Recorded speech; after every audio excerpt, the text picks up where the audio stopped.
নমস্কার দর্শকগণ, আজ আমরা আপনাদের সামনে তুলে ধরতে চলেছি পশ্চিমবঙ্গের উত্তর ২৪ পরগনার এক সাধারণ গৃহবধূ মলিনা সমাদ্দারের জীবনের এক সত্য ঘটনা।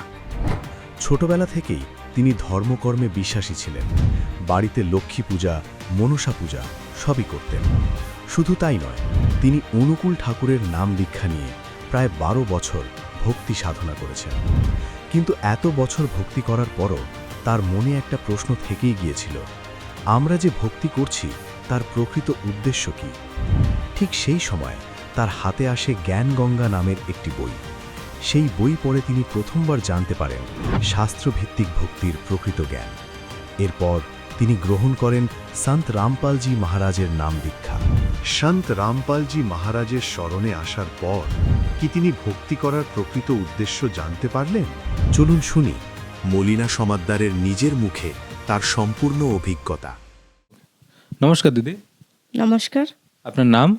মলিনা সমাদ্দার। আপনি কোথা থেকে এসেছেন?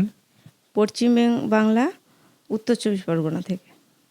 তো দিদি, সন্ত রামপালজি মহারাজজির স্মরণে আসার আগে আপনি কি কি ভক্তি সাধনা করতেন? আমি যেরকম মানে হিন্দু শাস্ত্রে যেরকম আছে, লক্ষ্মী পুজো, মনসা মন্দির ছিল আমাদের বাড়িতে, সেই পুজো করতাম। আর আমি অনুকূল ঠাকুরের নাম দীক্ষা নিয়েছিলাম। তো অনুকূল ঠাকুরের নাম দীক্ষা আপনি কতদিন নিয়ে ভক্তি করেছেন? আমি প্রায় ১২ বছর করেছি। আচ্ছা, তো এই আপনি বিভিন্ন দেবী দেবতার পূজা অর্চনা করতেন, সেই সাথে আপনি অনুকূল ঠাকুরের দীক্ষা নিয়ে ১২ বছর আপনি ভক্তি সাধনা করেছেন। তো এত কিছু করার পরে আপনি সন্ত রামপালজি মহারাজজির স্মরণে কেন আসলেন? আমাদের গুরুজির একটা বই আছে জ্ঞানগঙ্গা, সেই বইটা আমি পড়েছি। পড়ে আমার জ্ঞানটা ভালো লেগেছে যে এটাই ঠিক, এতদিন আমরা যেটা করতাম সেটাই ভুল ছিল। আমাদের গুরুজি যেরকম আমাদের ধর্মগ্রন্থ থেকে প্রতিটা যে কথাটাই বলেন সেটাই ধর্মগ্রন্থ থেকেই বলেন। আর সেইগুলো দেখেই আমার মানে মনে হয়েছে যে এটাই ঠিক। আচ্ছা দিদি, যেমন আপনি অনুকূল ঠাকুরের স্মরণে ছিলেন দীর্ঘ ১২ বছর, তো অনুকূল ঠাকুরের জ্ঞানে আর সন্ত রামপালজি মহারাজের যে জ্ঞান, যেটা আপনি জ্ঞানগঙ্গা বই থেকে পড়ে বুঝেছেন, তো দুজনের জ্ঞানের মধ্যে কি পার্থক্য আপনি লক্ষ্য করেছেন? পার্থক্য তো আকাশ পাতাল আছেই। সেটা মানে আমরা যেরকম আগে ভক্তি করতাম, আমাদের ভক্তি যে আমরা কেন করছি সেটার মানেই আমি বুঝতাম না, আর আমাকে কখনো বোঝানোও হয়নি সেভাবে। আর ভক্তি যে আমরা একমাত্র আমাদের লক্ষ্য নিজেদের আত্মকল্যাণ করা বা এই ৮৪ লক্ষ জন্ম থেকে মুক্তি পাওয়া, সেটা আমরা জানতাম না। কিন্তু সন্ত রামপালজি মহারাজের দীক্ষা নেওয়ার আগে আমি যে বইটা পড়েছি তাতেও কিছুটা বুঝেছি, আর এখন নাম দীক্ষা নেওয়ার পরে তো বুঝেছি। যেমনটা দিদি আমরা দেখি যে সন্ত রামপালজি মহারাজের থেকে যারা নাম দীক্ষা নেন তাদের বিভিন্ন রকম লাভ হয়, আর্থিক, শারীরিক এবং মানসিক দিক থেকে। তো আপনার এরকম কি কি লাভ হয়েছে?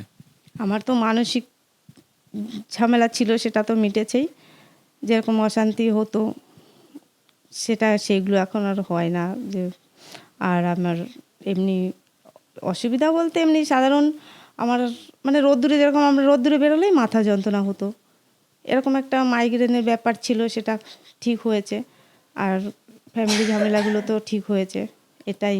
আর আমার নাম দীক্ষার কয়েক মাস পরেই আমার স্বামীও এসেছে। যে মানে যে অশান্তিগুলো হতো, স্বামী যে উল্টোটা করতো, আমি যেটা করতাম সেটা তো সে করতো না, সে তো তার মতন সে চলতো। যেরকম মাছ মাংস সবই খেত, খৈনি খেত, সেইগুলো আস্তে আস্তে সে খেত। কিন্তু হঠাৎ করে সে ৪ মাস পরেই বলল আমি নেব। আমার এগুলো মানে আমাকে একদিন বলেছিল ডেকে যে আমি এগুলো যদি তোমার গুরুজি ছাড়িয়ে দেয় আমি তাহলে নাম দীক্ষা নেব। কিন্তু হঠাৎ করে একদিন বলল যে নেব, তারপরে সেও নিল, আস্তে আস্তে মেয়ে নিল। আচ্ছা, অনেকে বলে থাকে যে সন্ত রামপালজি মহারাজ হিন্দু বিরোধী বা উনি দেবী দেবতার ভক্তি ছাড়ান। তো আপনি সন্ত রামপালজি মহারাজজির স্মরণে থেকে ভক্তি করছেন, তো আপনার কি এরকম কিছু মনে হয়? না, একদম মোটো না, এটা সম্পূর্ণ ভুল কথা।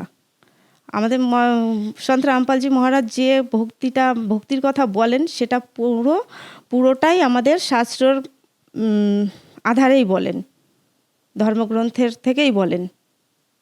তো আজকে যারা ভক্ত সমাজ অনেকে দেখুন আজকে প্রচুর গুরু আমরা দেখতে পাই, অনুকূল ঠাকুর বা বিভিন্ন রকম গুরু আমরা বা বিভিন্ন রকম পন্থ সংস্থা আমরা দেখতে পাই।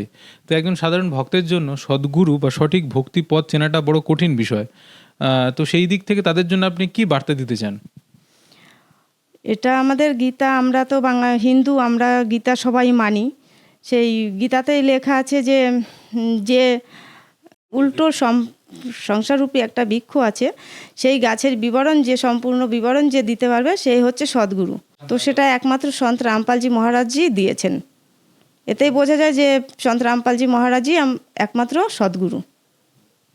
তো যেমনটা আপনি বললেন যে সন্ত রামপালজি মহারাজজি উল্টোভাবে ঝুলে থাকা অশ্বত্থ বৃক্ষের বিষয়ে উনি বিবরণটা দিয়েছেন গীতা অধ্যায় 15 শ্লোক 1 থেকে 4। তো এর থেকেই সাধারণ জনগণ বুঝতে পারবে যে প্রকৃত সদ্গুরুর পরিচয় কী। আরেকটা বিষয় আপনাকে আমি জানতে চাইবো যে আজকে যে সমস্ত দর্শক শ্রদ্ধালুরা দেখছে, তারা যদি নাম দীক্ষা নিতে চায় সন্ত রামপালজি মহারাজের থেকে, তো তারা কিভাবে যোগাযোগ করবে?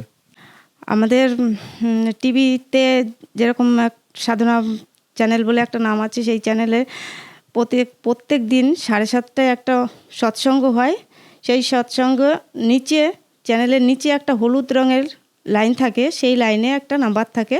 সেই নাম্বারটাতে ফোন করলেই ওনারা বলে দিতে পারবে যে নাম দীক্ষা কোথায় নেওয়া যাবে, জানতে পারবে ওই নাম্বারে ফোন করলেই। ধন্যবাদ।